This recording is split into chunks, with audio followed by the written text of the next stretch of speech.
I'm Brian Sakurada. I live in Iwate. It's the northern region of Japan. It's a difficult climate because it's really cold and snowy winters, but really hot and humid summers. Like right now, it's 90% humidity and it's coming up to 30 degrees in about an hour. And we have typhoons, monsoons. We just had probably 200 millimeters of rainfall, which I don't know how many inches that is. I've been here 8 years, so I'm all metric system. Yeah, it's one thing after designing a lot of products, I wish we were too. Yeah, Uh, I'm from Portland and I was born in Seattle, so I come from a very different climate. It's taken quite a bit of getting used to. okay, so 200 milliliters is about, Centimeters, it's 8 inches. sorry, did you say millimeters or milliliters? Millimeters. Okay, 200 So I milliliters. think it's about 8 inches in 24 hours. You get that a Yeah, lot. okay, it's a crazy amount. Yes, this is a dry farming area. Like no farmers use irrigation here because July, August is usually our rainiest month. Let me back up. You're originally from Portland. Yeah. Were you a farmer that went to Japan, or did you go to Japan and become a farmer? Yeah, it's the second one, but I'm a computer engineer. I had a headlight company, modification company where I used to modify HID and LED headlights, send them all over the world. And then before that, I was a freelance software engineer. Before that, I designed car electronics at Perrin Performance. And I came here because my ex-wife works for Tokyo Electron and we came here on a business trip. I was a gardener since 2009 in Portland. And then we moved here to Sendai in 2016. And I learned about the aging farmer problem, which is pretty bad. And I was surprised by there's no organic, it's so hard to find anything organic here. And then, so I started gardening and I ended up getting divorced 2 years into it. And then I got remarried again. And her family is a temple family. So we live in a Buddhist temple. So my father-in-law has all this land that's zoned for farming. There's interesting zoning laws here. And we were doing nothing with it. We were just cutting the grass on it takes 8 hours a day for a week to cut a third of an acre of just jungle brush. And so I was like, I want to start a farm. And he goes, go ahead, take all my land and just go ahead, do what you want, as long as I don't have to cut the grass anymore. In 2020, I was teaching English. I didn't want to, but I needed a job and COVID hit and I got laid off. And I was already planning to start a farm. I'd already discovered you and Curtis and JM and I got fired and I immediately went to the town office and asked, how do I become a farmer? And I got all their information, which was a little bit like, you have to do it this way. You have to buy this. You have to do this. And I'm punk rock, so I'm not into that. So I went my own way and I went out, I bought a K truck, I bought a greenhouse, and then I got a job on a neighbor farm, which is actually an old family friend. And so I started immediately 4 months after that, just started working on farm. And it was completely different from the stuff I was studying, like JM and Curtis Stone and all them. But To give people a little bit of a insight, what's the climate equivalent to where you're at in Japan? Is it Maine? Is it like Minnesota? where people from New York that live here say it's a lot like northern New York, but I feel like it's also a lot like the Midwest. I'm at 37 degrees, so it's technically similar to Jesse's Frost Farm, I think, but our growing season's long. So it's a really weird place. I've had to do a lot of data collection and I've just had to analyze so much just to figure it out. It's I followed Charles Dowding and his planting schedules can fit with mine, but we get so much more snow than them. And then I'd say maybe the Midwest. Okay. It's a snow and then humid summer.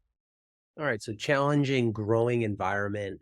The organic thing is interesting because when we first started importing the paper pot stuff, I had in my head like Japan, all this organic, and it was a thing. And I started talking to them and they're like, it's not a thing at all. 4% of the population knows what organic really means here. I feel a lot like reading Elliot Coleman's stuff when he was just starting. I feel like I'm fighting that battle right now. So I really can't remember, identify with his story. Is the chemical use more on the fertilizer side or pesticide Oh, use? everybody's out here spraying Roundup right now. Just all the neighbors, they just love it. And actually, on the first farm that I was working on, I worked on 2 farms. One was a certified organic farm, and I was going to go through their program that lets you go to the NODI, which is the agricultural college, and gets you to be a certified farmer with JA. But we had a bit of a huge falling out, and I didn't really agree with a lot. They were using chemicals on some stuff, and then they were mixing. It was really a mess. So the view here towards organic is lax, but people don't really know. And that's the market you're going after, right? Like I'm trying to change it and help. There's a lot of people interested. Like I have some pretty hardcore followers that order. Oh, you also find a little bit of the weird people like, oh, you don't use F1 seeds, do you? And you're like, do you know what that means? it's not so much like there's this resistant farm culture, right? That's not organic. And then you really don't have a huge population. If they're not farming and growing with organic practices, probably don't have a huge segment of the population who wants organic produce. But you've identified and people have started to seek you out because they want the organic produce. And there's just not a lot of competition for that, I'm assuming. Yeah, so I'm shipping all over Japan my veggie boxes. So yeah, I have people down in Okinawa and Osaka that buy from me. So yeah, finding it's kind of hard. You have to go online. But now there's starting to be there's what's called the Pokemarché, which is an online farmer's market where a lot of people I can't say organic because I'm not just certified yet. I'm not sure if I'm going to be for the same reasons Joel Salatin says you can't make proper compost and stuff. And it's expensive. And I don't really trust them after working on an organic farm. But yeah, I can say I don't use chemical fertilizer and I don't use pesticides. But it's tricky because I also sell in group. You had on a guest who started something there that's really common here. And it was revolutionary there. I can't remember who he was, but he started a store where farmers bring their stuff and they pay like a percentage and then just put out their stuff and his store workers sell it for him. That's yeah. really common here. I have 4 of those right now that I'm in. And it's called Sanchoku here. And that's every farm is a part of one of those. That's where they put their quality stuff. And so some of those are a little more regulated. Some of them you have to be a certified farmer. So I'm finding the ones that are like, oh, you can come here. But a lot of them you have to be GA certified. So what's the difference? So if you're obviously you're going to get a little checkbox, right? It's like the Twitter blue check, right? Now you're like a stamp that's official. If you don't have that certified farmer stamp, it basically hinders where you can do business. Yeah, I couldn't be like an Olympics. Like you'd have the farmers who got to sell their produce to the Olympics in 2020, like they have the certified JAS mark. I'm considered a full-time farmer now because I signed the tax bracket and everything and turned in the tax papers. It's complicated. I'm not a NOCA though. We have this farm family protection system that started after World War II to prevent corporations taking over farmland. It's called NOCA, and it makes it hard to buy a farmhouse, which I'm renting right now. So I'm not living at the temple, like I said before, right now.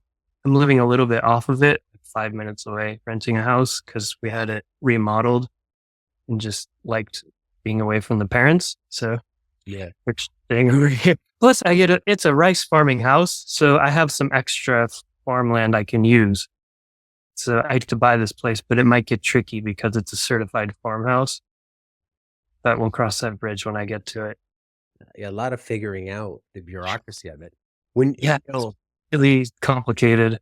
There's farmland that can be zoned for rice, tombo, which we also have, but we have to rent that to another rice farmer because it's not hatake, which is mixed vegetables. You can grow anything. Because tombos have a flood irrigation system, so they're taxed differently. So you can only grow rice and soybeans and stuff in those. It's a little bit tricky. Thinking of navigating challenges over there, that when you opened up the farm on the temple, your father-in-law had this grass 8 hours a day for a week to take it in, jungle grass. How much of a challenge was that to clear that out and get it into a typical veg production system? And are you still fighting the repercussions of that encroachment from nature wanting to take it back? Yeah, I've gotten a lot of the stuff out of the place. So it used to be used as a tobacco and a rice paddy 70 years ago.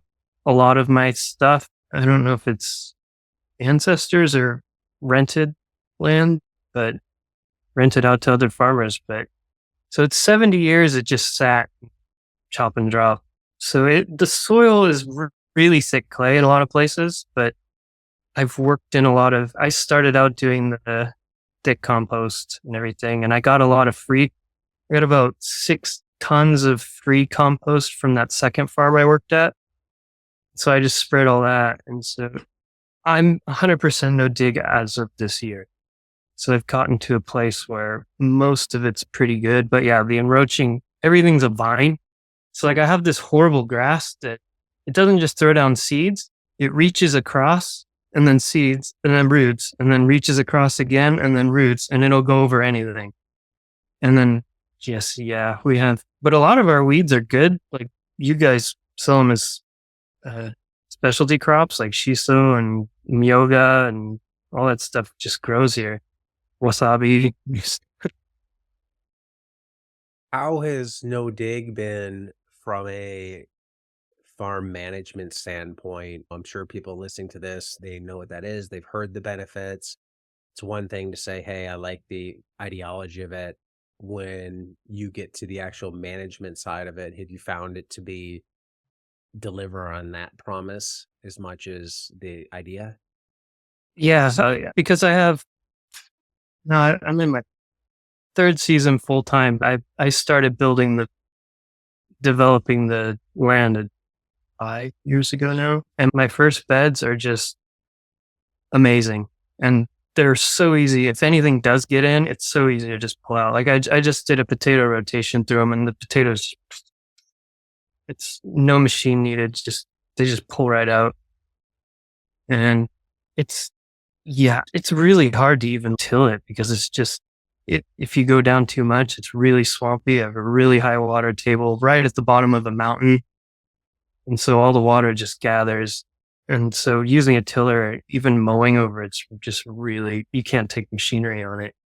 So no till has probably saved me. Yeah, the only way to go, right? It's just too thick. When you look at, we were talking about this a little bit before we got started with the episode. You're in JM's masterclass with the Market Garden Institute. So you're very familiar with market farming here. You mentioned, hey, I've heard a lot of the podcasts and stuff like that. So let's say there's an American style, Canadian style market farming. How does that translate to Japan? Forget the business side. Let's put aside the sales business. Like we've talked on the organic, but does that translate over the 30-inch beds, high rotation, like that type of thing? Does that work? High rotation works, but I've changed my bed sizes 3 times now. I started out on 75 centimeters and 3 foot, I think. It's about 75 centimeters. And then I went up to a meter, and now I'm at 120 centimeters. I've settled on that. It's really, once you get them raised up, we call it a negi mametora. but it's a hiller for Japanese leeks, negi, the really long leeks. You fill them up, and so they use a tiller that's only about 30 centimeters wide, about a foot wide, and that's what I use to make my paths. And so it raises my beds really easy. And the BCS has something similar that JM uses. It goes like this like and a just rotary throws plow type thing. Yeah. you just does it in one pass. So yeah, that's about a 48, so 120 centimeters, 48-inch wide bed top, and that's working well for you. Like you like that width? Yeah, because you get my beds with. I'm only 10 meters long. Everything's 10 meters long, except in the greenhouse. Greenhouse is 150, 3 beds of 150, and then 15 meters long, and then 2 side beds. But yeah, everything else is 120 by 10, and that gives me exactly a 3 foot by 50 meter output. Like it matches up almost exactly, and that means I can use, if I want to go ahead and get like something machine to help me. A lot of the machinery here fits that. So if I do want to get a little Kubota in the future to like measure, to do my harrowing or whatever, harrows don't really exist yet here, only on the big tractors. Yeah, a lot of those cool tools you have really don't exist. And tools, like the handles are about this long. So everything's just, everybody's, if you look at all the old farmers out here, they're all hunched over and just. Yeah. Why are the beds so short? So 10 meters, that's about a 33-foot bed. That's about as long as that's my shortest. So here farms are really segmented. They're not like one piece of land like they are abroad. Like, and most farmers rent land. So like you get like a little block of, the biggest one I've seen is maybe, I don't know, an acre. Like they're just, everything's segmented into little, like chunks here and there. So you get so they could be rice paddies, or they could be, and yeah, everybody works on that. Like the last farm I worked on, like some of that are sweet potato beds. You had to drive like 15 minutes to go even get to them. And so a lot of that's like that. So like we have, my shortest block I could get 10 meters out of it. So I just settled on that. And plus I don't like going longer than that. It's just 10 meters feels so good. Yeah. It's really manageable. And then if you add the 40 centimeters, like Jesse Frost size beds, you're getting the same as a 50-foot bed out of it. So it's. How do you like the 48-inch bed top? This is one of those things that I don't know that anybody knows why 30 inches is the standard. Obviously now a lot of tools are suited to that. I thought it was in the day when I first was. Elliot Coleman decided that, didn't he? He might have. It's became the standard now, but it's a relatively random number, and I can make a case for a much wider bed. How do you like farming on a wider bed? You can also make a case for a much narrower bed too. Once you get them up raised enough, like you got to get them raised up here, because the rains will just, one day of rain, 24 hours of rain will just flood everything. And so you have to have raised beds here. Or I went for a long time having, I guess every one of my blocks is different. And every one of my blocks has different soil. Like I have the entire range. Like I have red volcanic soil in one of my blocks, and then I have thick, heavy clay in another block, and then another one's like loamy, and it's just, they're all different. That's been a huge challenge. When you look at the business side of things, let's look at that. You probably had an initial business model. Here's what I want to grow. Yes. How did you come up with that model? Was that an American system that you tried to apply in Japan? Curtis Stone and you on that old YouTube channel. How did that work? It's worked really well. Like I was getting known for salad mix, but all of a sudden this year it just stopped selling. I don't know why. I have no idea why. Snap peas have been my number one this year. So yeah, it's a lot of so people shop differently here. So there, people will like stock up on groceries. People want big uh, bags of stuff. Here, people go shopping for groceries like every other day. They just want a little bit. They just want to go cook it, and that's it. I just ran into that. This is my first year doing 400 cucumbers, which is a bit of a jump from 20. And so I was selling my bags too big. I couldn't figure out why nobody was buying them. It's like, this place is known for cucumbers. Like, people love them. Like, you can't get enough of them, but mine weren't selling. So next week I made smaller bags, just 3 cucumbers in a bag, all gone. So different portion size. Yeah, the portion sizes are much smaller here. People get pretty picky about, certain people get really picky about looks. It doesn't look a certain way. Like, I've had old farmer guys come by maybe I wasn't even a farmer, come by my farmer's market stand and say, that's big enough for the daikon radish, because it's a mini daikon. I'm like, sure, dude. Okay. Didn't know what to say to him. It's just stubborn old. A lot of the old farmers here are just really stubborn in their ways. That's a different culture, right? That's the challenge. I could see it's not that much different than somebody opening a farm in some random city in Iowa. Right. From you got to get to know the market standpoint. If you come from Miami and move to Iowa, like, people there are going to have a different taste. So as you've been in business here selling in the past couple of years, has your crop mix, what you grow, has that changed? It's changing all the time. Like, I started out with about 140 varieties, just growing, just seeing what would stick. Cause I started out like, maybe a lot of the foreigner people that are having the same struggle as me, they want chard and kale. And that's true to an extent, but there's 2 other white people in my town, and there's just, the market's just really not here. It's hard to sell specialty crops here, but I keep some, like, beets are my thing. I'm well known for beets. Like, people order beets from far away. I was just featured on national TV, just interviewed. So I got a lot of followers after that. But yeah, it's like farmers markets also. For the beets, then, is that one type of beet, or do you grow I do 3. 3 different I types? do Chioggia, I do the yellow, and I do 4 actually. Sometimes I do an Italian red, aside from, but Detroit dark red are to eat the best. Like, the yellow one's really insignificant. If I let them get even a little bit of weed pressure, like, they'll get shaded out real fast. Like, the grass grows ridiculous.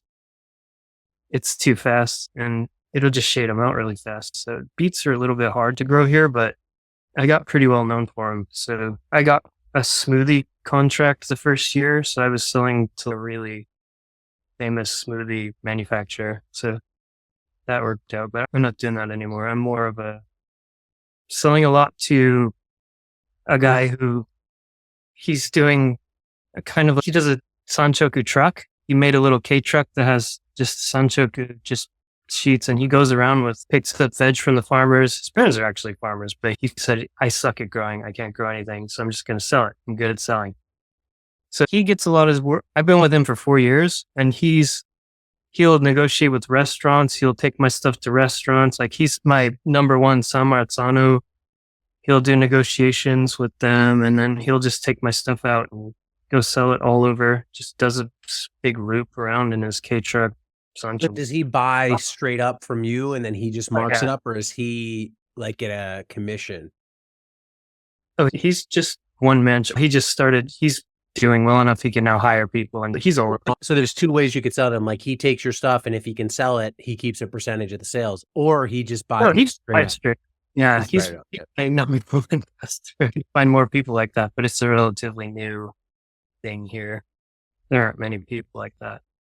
That's an interesting idea. So he just takes it. He goes to local farms, he buys their produce, and then takes it around to chefs, stores, that type of things. And so he's became his own little, like, local. It was a side hustle. Like, he's got a really interesting page if you wanted to check it out. It's called I Do Sanchoku. I can give it to you. Okay, yeah. Graham, it's very interesting. Like, he'd started as a side hustle, and now it's just grown. Like, he's got 3 employees now. So it's a really good business idea. I had it in my head a while ago, and then it's how he does it. So you sell through him, you sell to some of these co-ops, I think But yeah, 4 of them. You mentioned you're shipping stuff all over Japan. veggie How boxes. does that happen? What are the logistics involved to get that going? My wife does all the communication on that, most of it. So we're just doing it through Instagram messaging, really. But I want to get my website set up to just do it automatically. But I still not very consistent on things. I'm bad at seeing the future. So I've started just harvesting, and then this is what I have. And that's working out much better. Like I was trying to do, oh, we'll have this week. And then it gets really, maybe I can't make that many boxes of this. And then people are asking for stuff that's already gone. And then it gets really complicated. So what I'm doing now is harvesting 3 days a week. This is what I have. And just letting people order, make their own box, 8 items, choose 8 items. Okay, And so then yeah, so it varies week by week. You're not making any promises. It's just, I tried that. It did so work. and there's no commitment. So somebody could buy a box this week, not buy a box next week. I tried to do the CSA model and I even tried doing prepaid gift cards, and those just really don't work here. I had one Filipino lady who's actually come and volunteered on the farm at least a few times, but yeah, it just doesn't work here. People don't want to enter into anything. So I think it's interesting that you're just doing this in-house. I was initially thinking, okay, this is part of one of the co-op shipping. So you post on your Instagram, here's what I have. People DM you, okay, I want these things.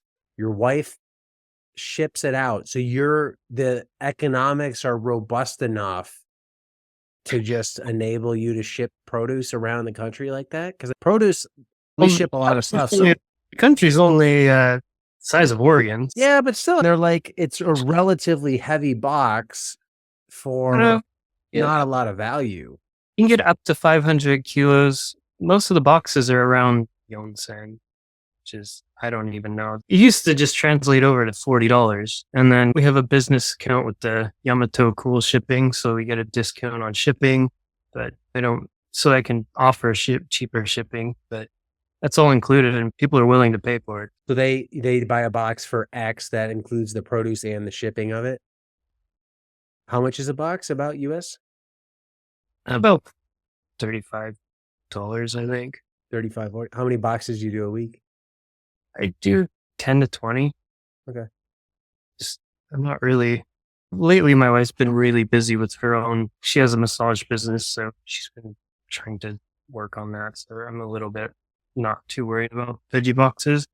I have enough business from my other outlets that it's not too bad.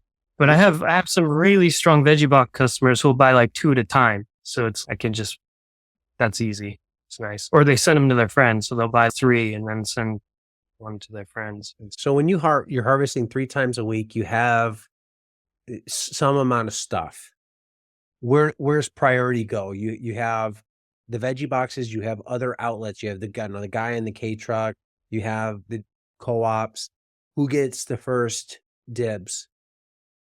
The Sanchoku guy. Okay. Definitely. I do Sanchoku gets number one because he Gets it. Then whatever's left then goes where? If it doesn't sell to the veggie boxes, if nobody wants it, I just take it to Sanchoku the next day and drop it off and then do it all over again. Okay, so the K truck guy gets the first thing, and then it goes to the co-ops, then it goes to the veggie boxes. That's the order.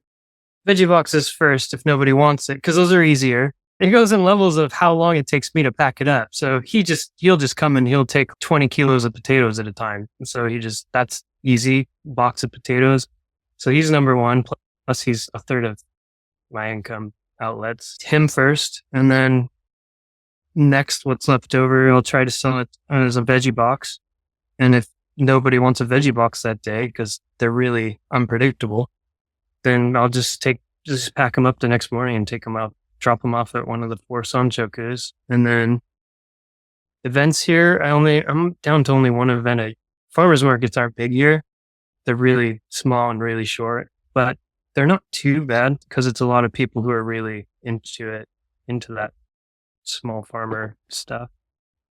So I do mostly not farmers markets, but events. There was a temple event or like craft fairs. There, I'm doing an event on the 31st, which is like a vegan food fest thing, barbecue fest, and I'm just gonna sell vegetables there. But yeah, like farmers markets aren't specific farmers markets aren't the same as they are Kind of there. thing. And that's so if it's a farmers market week, I'll call it a farmers market. Then I'll do a different harvest and I won't worry so much about anything. And then the day after the farmers market, what doesn't sell, I'll just take that to Sanchoku and start again. Do you have to try and differentiate product to sell to the Sanchoku via either what you're growing or the packaging of it? Yeah, the packaging has been very interesting to figure out because like first I started Sanchoku, I had two of them and they're all different. It's weird trying to figure out like who buys what at where. And I have to price everything differently for every single outlet. I started putting labels on and that made a huge difference, putting my label on. And then, yeah, for some Marsano tomatoes, just this week, I switched to a clamshell with 400 grams in it. And now they're selling. They weren't selling before, like at all. Like I even gave up. I was just like, I'm just going to sell them to the Sanchoku truck guy because he has a guy at a restaurant who dries tomatoes. And so he wants 10 kilos at a time. So that's, What were they in before the clamshell? Like a bag? yeah. But other people are selling like cut tomatoes like that, just a bag of summer Marzano with a recommended use. Recommended uses are very important on the label here. Osusume, pasta sauce or whatever. Because yeah, people just don't know how to use stuff. It's interesting. If I even take the tomatoes, tomatoes, people are really picky here about tomatoes. Like you don't see those heirloom tomatoes that everything is round and perfect and red. So I have this favorite yellow tomato called Momotaro Gold. And I love it. It's just the flavor is amazing and it's a slicer. And I used to take it to events. I'm not growing it this year, but I used to take it to events and people are like, what is that? It's tomato. Oh, interesting. Just if you even change the color of something, people are having a hard time figuring out what it is. And it's been a lot of teaching and explaining. Would you say you grow more Japanese vegetables that they are familiar with, or are you trying to introduce some exotics or I started out quote almost every exotic? exotic. Yeah. Almost everything's exotic. Like I'm still doing Swiss chard. I'm at about 50-50 maybe now. Because it's really hard to sell the exotics, but people who do know them really buy them. And so I'm just, like winter, I'm trying to move more into winter. So I'm growing more like komatsuna and purple mizuna is one of my best crops. Purple komatsuna, purple spinach mixing in with the thing and people are loving it. Just like, oh, wow. And I'm like, yeah, you just use it the same as you would use any other spinach. It works, but for Sanchoku, you have to write on the label like an idea, but sometimes it's hit or miss. Because if you can't be there to explain it, it's too hard. Is that stuff all commission sales? So you bring it, and if it sells, you get the money. If it doesn't sell, you eat it. No, it's yeah. It's 20% most of them. Some of them slowing down. Am I slow? Or is it just my connection? It definitely slowed down and froze up a little bit, but that's okay. It definitely. The sound, I think it'll be okay. Let's just talk for a second, and then we can edit this part out. So check. You're definitely froze. Try this. Just why don't you leave the room, come back in? Sometimes that just resets it. Because it'll keep recording, so we'll be okay. Okay, so we will edit all of that out. No problem there. What are your top crops? You mentioned beets have done well. Snap peas. Snap peas are number one. Mixed leaf is number two. This is just currently for the year. I don't have that tab open anymore. I have a list of my top 11 that's automatically calculated in Google Sheets with computer engineer, so I made a web app with micro sheets. So I always have a dashboard with my percentages, pie graph of my outlets, and then top 11 crops. So yeah, it's snap peas, mixed leaf, including flowers. Beets are just starting really for me. They're starting to go up now. Turnips are on there, radishes, potatoes. Tomatoes aren't really doing that well this year, but I'm not really sure why. I'm doing a mix, just mixed made tomatoes and then some Marsonos, but they're not doing so great. I'm even thinking, like, why am I even spending all this time lowering and weaning and all this if they're not doing that great? Last year, they were number 2. Mixed salad was number 1. And then kabu and turnips and then radishes, then zucchini, I think. So yeah, zucchini is a good one here because it's only been here for a while. It's not like the US where everybody's, zucchini's been around forever. Here, I think it's only been around since the 80s. Same with broccoli. Broccoli does really well here because it's only been around since 1982 was introduced here. So a head of broccoli is $3, and then you can sell all those side shoots and the leaves for another $3. And so that's a good one for winter. So a lot of like similar overlapping crops, given that just the order that they sell in is different here. yeah, Because different people have different tastes here. Any idea if you sold we'll say salad mix? Right. Is it pricey? Are you selling it for more per unit there than you could in the US? In the US, you're Maybe. say $10 a pound plus somewhere in there. Yeah, I think I'm closer to. Yeah, I think I'm closer to what's 20. I'm selling it for like niece and nana. Yeah, I'm closer to 20 or 30 a pound, I think. Wow. Is that ratio the same, do you think? And I'm doing like a bunch of different mixed lettuces. Wow. Not all of them. Like some things you can't.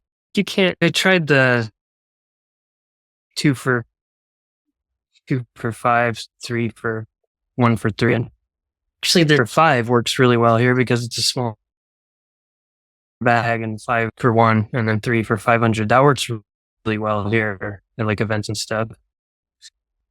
But if you get bigger, but where you can get the numbers you hear, some of them are really high, some of them are really low.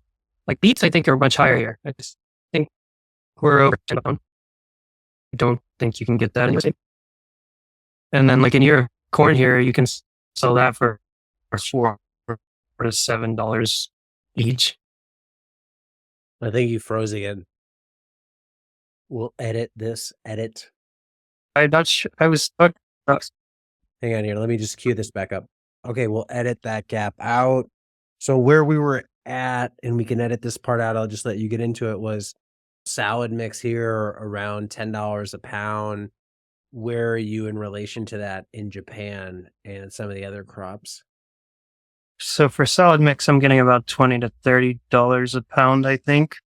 It adds up to 27 a kilo for the Sanchoku seller guy, or comes out to 3,500 yen for like just normal sales. So it's up there around $30 a pound. And then like beets, I think is higher here. Okay. And then yeah, beets, we're getting up over $10 a pound, I think, for beets. And then peas are up around $20 a pound. And that's probably why that's why peas are number 1. I'm going to be doing much more peas next year. Zucchini is about 150 yen each. So I don't know, like $1.20 each zucchini.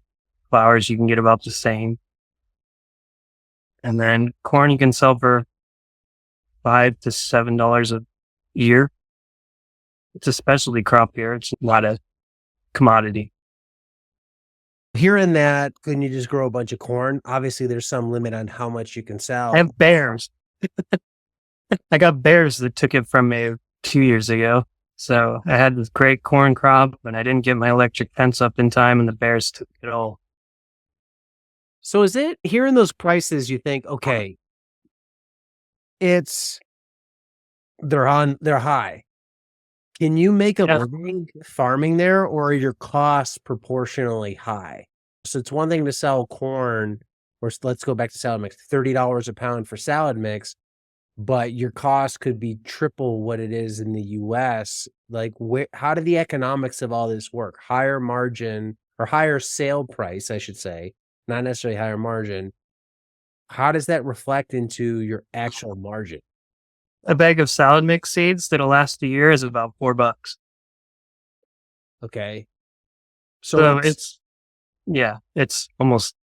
it's not even, it's negligible.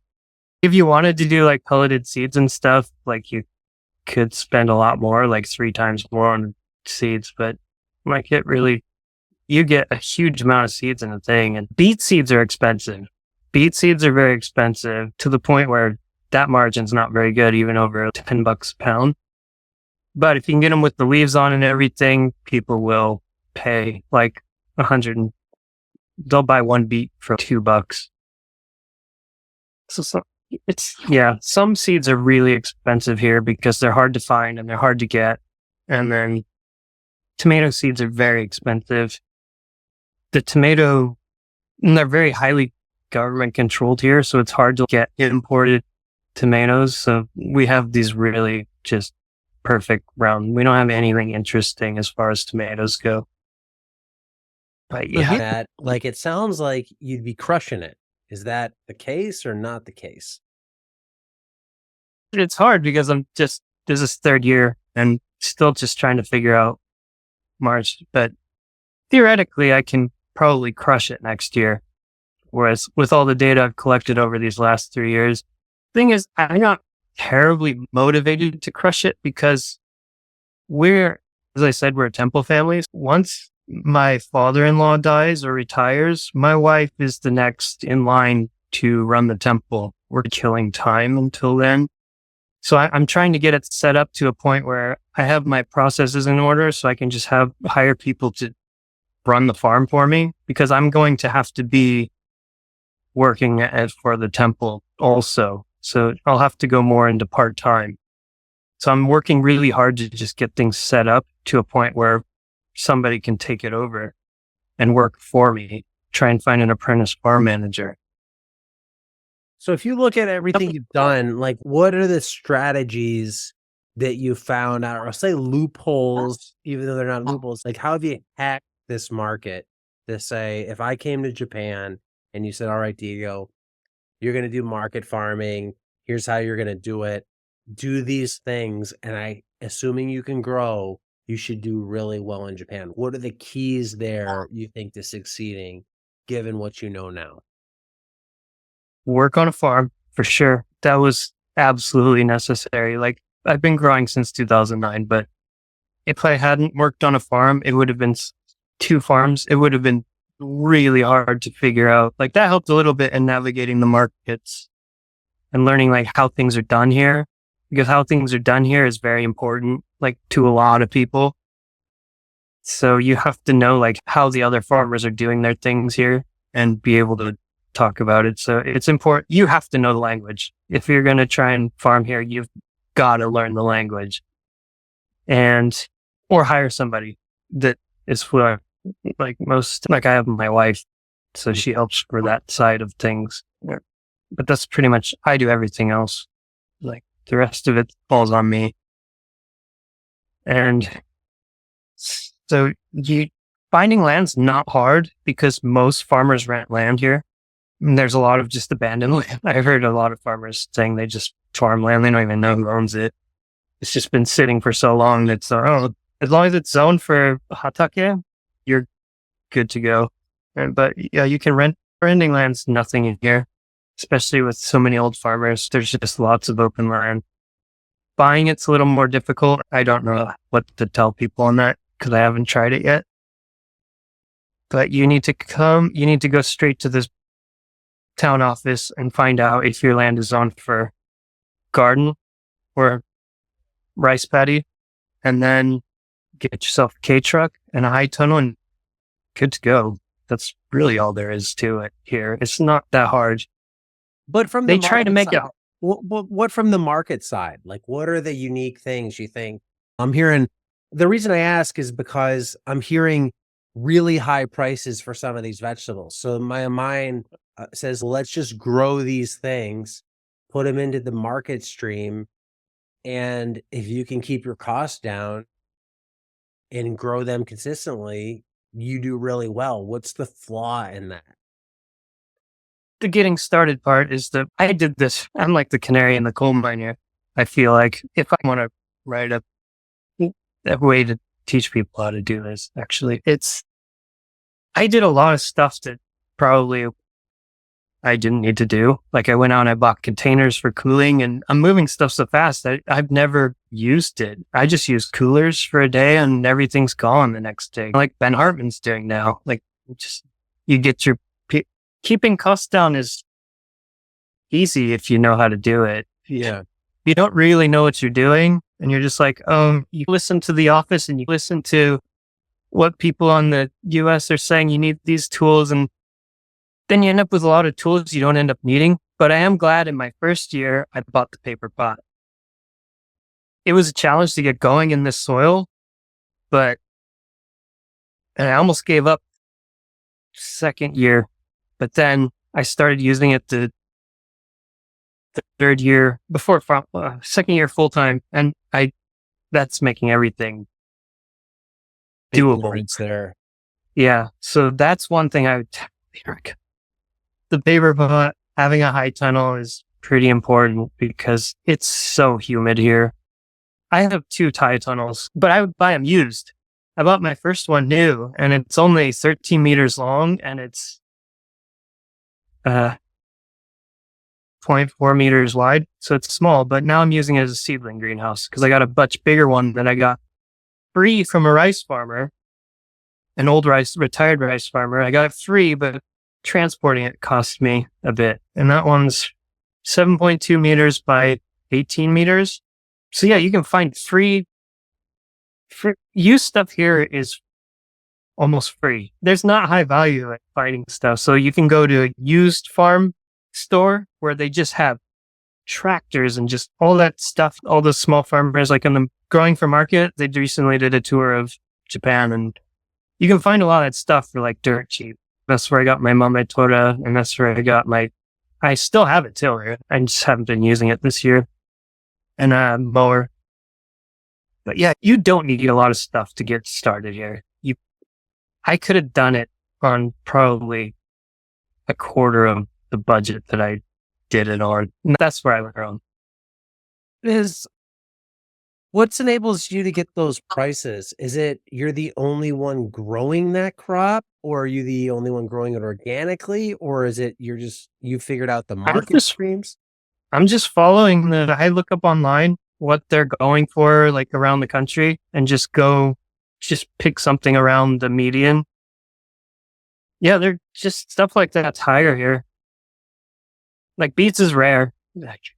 Except for down south in Okinawa, but they're really rare up here. So like I was the only one growing them for a year. Now more people are doing it, but still. And then salad mix is still something it's just high. Like even if you go to the grocery store, it's 5 leaves is like 130 yen, which used to be like $1.30. There's 5 tiny leaves. Why are more people growing those crops?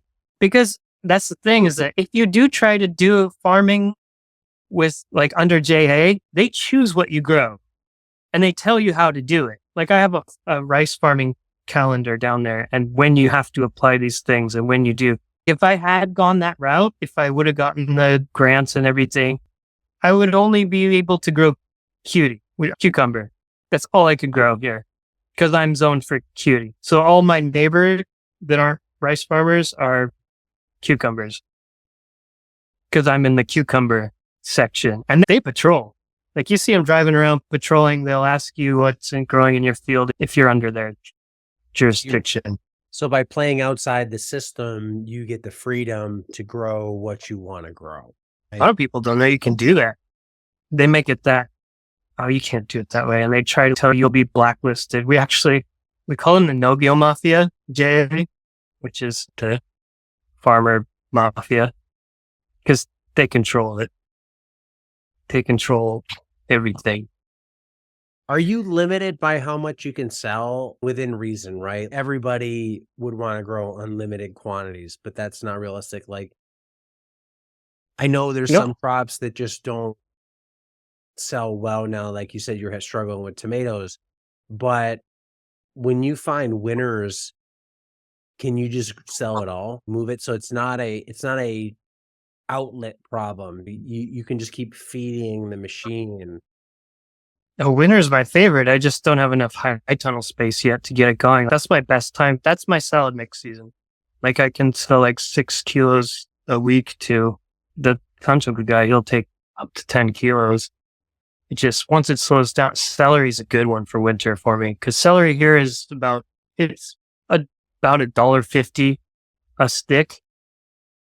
So you saw them buy one stick here. So yeah, celery is awesome. It's coming online now. So from now till January, I'm going to be selling a lot of celery. And then it starts up again in March, and then I can get like another month of just selling. And yeah, there's no competition in the Sanchoku in the winter. It's great. So everything I have gets sold. It's just, I need more high tunnel space. Stepping off from farming, is Japan in a recession? Because like, how does anybody afford to pay Yes. costs for food? If you're paying $1.50 a stick, $30 for salad mix, how are you affording to live? Well, the cost of living here isn't very high. Like, at least where I live. Like Tokyo, it's astronomical, I hear, but I've never lived in Tokyo. I've only lived in Sendai. My ex-wife's parents live in Tokyo, but I don't really like the big cities here. It just seems so high. That's the unique thing. It's like New York City times 3 on it, and it's Oh yeah, it already seems expensive. But hey, you found your niche. but also smaller portions. We're not selling half-pound bags of salad. Like you could sell half-pound bag of salad here. Nobody would buy it. No, Except unless they're ordered in a veggie box. Yeah, people will order. But if they're buying several times a week, if they're coming back, it adds up. So yeah, it's really interesting, the story of what you're doing and how you're doing it. Yeah, I really want to follow along with what you're doing, and I appreciate you coming on to share. No, it's good to share in English. This is my first English. Yeah, mostly it's all Japanese, different content. So yeah, it's good to actually sit down and appraise what's going on. So I think of that appraisal, right? Like this works. Like you're happy with the decision and all that. oh yeah, it's taken some time to figure out the markets is all. And I wish I would have done things a little bit more efficiently in the beginning. But I learned probably more than the average bear that way. It's not fun. It's not fun. That's the thing is I hear people are like, nobody young wants to get into farming because they're like, oh, it's the two guys that I worked for, the two farmers at the two farms. When they asked why I wanted to do farming, I said, because I love it. It's fun. It's nice to be outside. And both of them told me that's not an acceptable answer. Here it's just, and people would just come up to you. They're like, man, this and that. And that means, oh, it's just too hard, isn't it? It's just hard. No, you have to play outside all day. Are you kidding me? This is supposed to be fun. But we have the Noka system here where a lot of the farmers don't do it because they want to. It's just because they're family.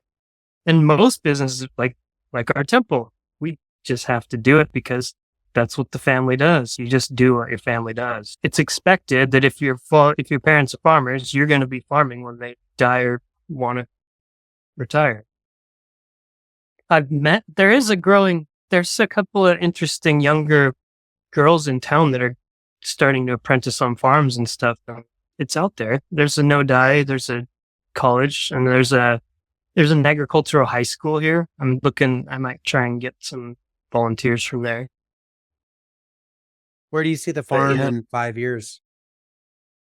oh, that's gonna be great.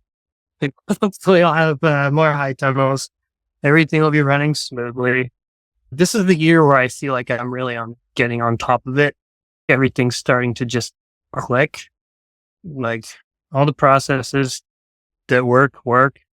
I've weeded out things that don't work. I've got enough data backing up that I can make well-informed decisions now. So I'm tracking all my biggest sellers, where they're selling. I know at all times. I'm even tracking like what I take to each different place and what sells and how much gets left over. So I have a chart each crop with how much my percentages of what's going and what's not. So I can make tweaks there too. I'm pretty set on my crop. I've been shrinking down. I'm not growing 145 varieties anymore. Done around 50. What's been the biggest hack you've pulled out of your engineering experience that is applied to farming? Oh, it's every day is something. Like it's the most useful degree I ever could have possibly gotten. It's just always problems to solve, and it's the best. It's so much better than software engineering. There, What's something somebody that you've hacked, or is there any idea you came up with that you think somebody else, regardless of where in the world they are, they'd be like, hey, that's a really cool idea. I'd like to try that. Never really thought about it. Maybe I'm always having to solve issues like constantly because I spent most of my savings getting started. So now it's just been slowly building back and just decreasing expenses to where now I'm just spending on seeds and gas and just, yeah, expenses are down now. I'm not trying to buy anything until we're back up there. So that's the thing, is managing your expenses and knowing at all times, like JM says, know your top 5 expenses at all times. Know it and you'd be surprised actually. It goes seeds and then gasoline for me. And now gasoline's going up. So gasoline, and I drive K cars. So I have a K delivery car and I have a K truck. So gas is still, I've converted to electric weed whacker. So that saved a lot because they run on 2-cycle oil, and 2-cycle oil here is extremely expensive. And gas is, I think, I converted it last time. It's $7 a gallon. So you got to know stuff like that if you're gonna stay above water. So now that I've got my stuff tracked, the future's looking great. I have no worries at all. Yeah, it's awesome. It's awesome to hear what you're doing. So we'll follow along. If people want to do that on Instagram, where can they do it? Shiwa Green Farm, one word, is my username on Instagram.